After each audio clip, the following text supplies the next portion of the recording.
The words fell into the chilly evening like stones sinking into the canals of Amsterdam.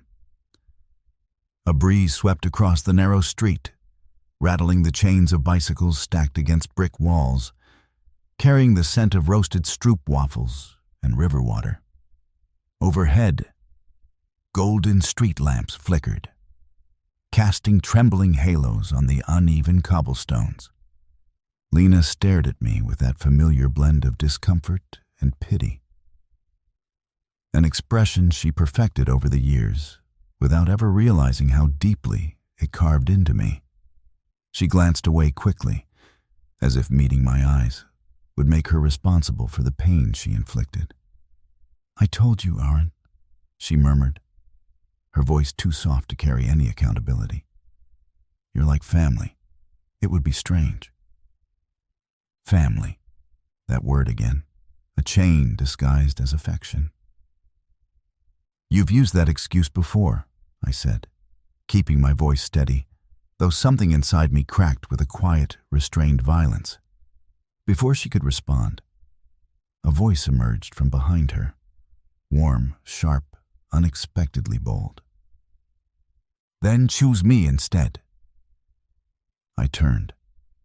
Mira, her closest friend, the girl who always lingered at the edges of our conversations, watching silently with unreadable eyes.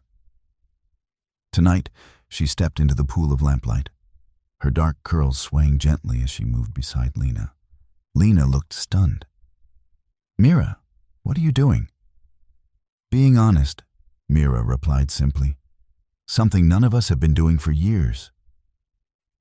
Her gaze met mine, steady, unflinching, almost challenging, as if she knew every raw, unspoken thought behind my silence. Lena sputtered, anger flashing across her face. "This isn't funny." "It isn't meant to be," Mira said. "But your game stopped being funny a long time ago." A shiver ran through me, not romantic, not hopeful, just startling. Because I had known Mira since childhood, the same way I had known Lena. Our families were tied through generations of shared history, tradition, expectations, alliances that stretched across decades like invisible strings. We all grew up along the canals, in households that looked picturesque from the outside but carried enough secrets to sink whole boats. And Mira stepping forward like that meant only one thing. She knew something important. And she was choosing tonight to reveal her allegiance. Lena folded her arms, glaring. "Aaron and I are not—" "I know," Mira cut in, "because you made sure of it. Again and again and again." The intensity in her tone silenced the night around us. Lena opened her mouth, then closed it, her expression tightening. "Come on, Mira. Let's talk about this privately." "No," Mira said, surprising even me. "You've talked privately with him long enough. Maybe it's time someone said the truth out loud." Lena's cheeks flushed crimson. "You're overreacting." "Am I?" Mira turned to me. "Walk with me?" I hesitated, glancing at Lena. Lena stared back, her eyes wide, uncertain, suddenly vulnerable in a way I had never seen. "No," she whispered. "Aaron, wait." But something shifted inside me. Something old and tired and finally ready to stop begging for scraps of affection disguised as protection. "I'll go," I said quietly. Lena took a step forward, but Mira moved subtly between us. A small motion, but decisive enough to sever something fundamental. And with that, Mira and I walked away, our footsteps echoing down the narrow street as Lena stood frozen beneath the streetlight, watching the two people she thought she controlled slip out of her grasp. We reached the edge of the canal, where boats bobbed softly, wrapped in faint mist. Mira leaned on the railing, staring at the shimmering water. For a long moment, There was only the lapping of the waves against the wooden posts. "You're angry," she finally said, her voice softer now. "I'm not," I replied. "Just exhausted." "You should be. She's been unfair to you for years." I studied her expression, calm, observant, but carrying a sadness I never noticed before. "Why do you care?"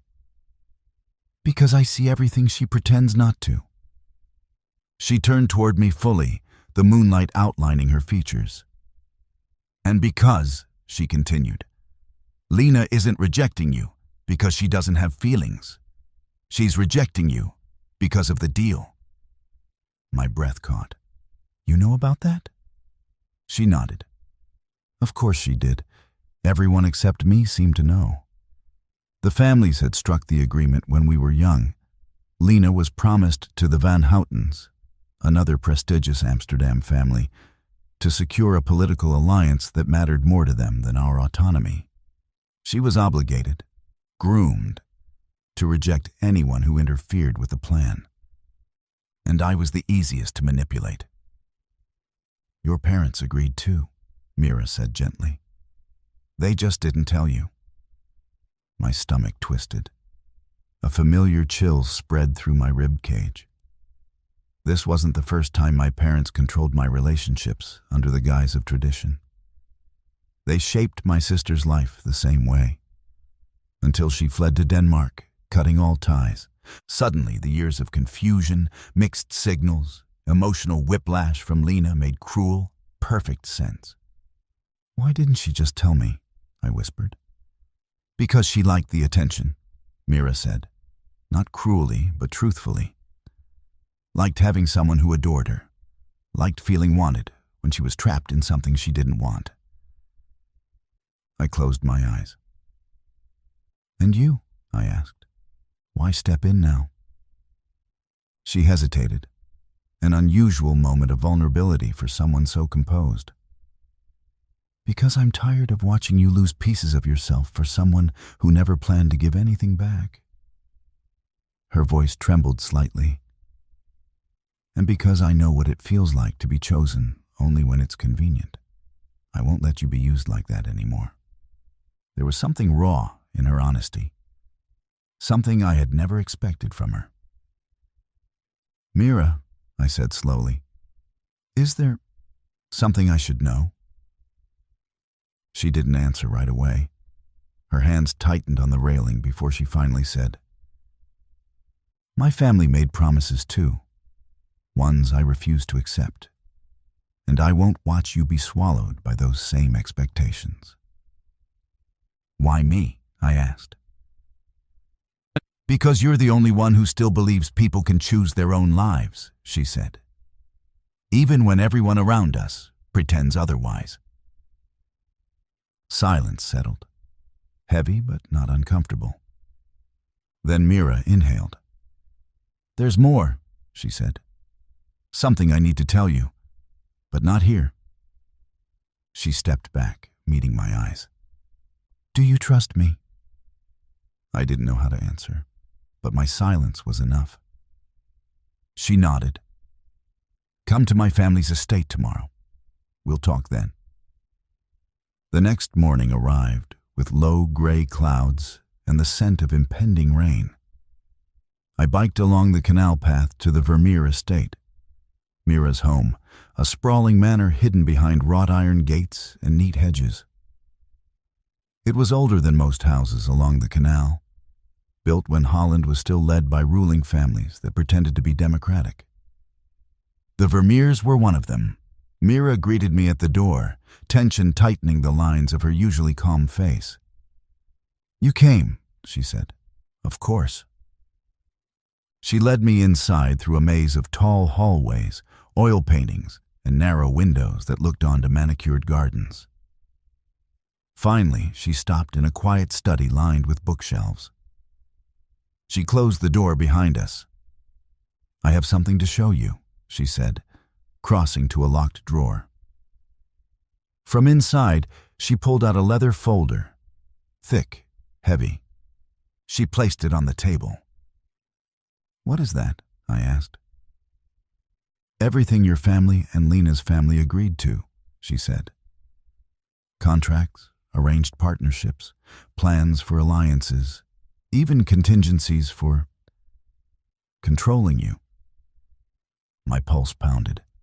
She opened the folder, and my world split open.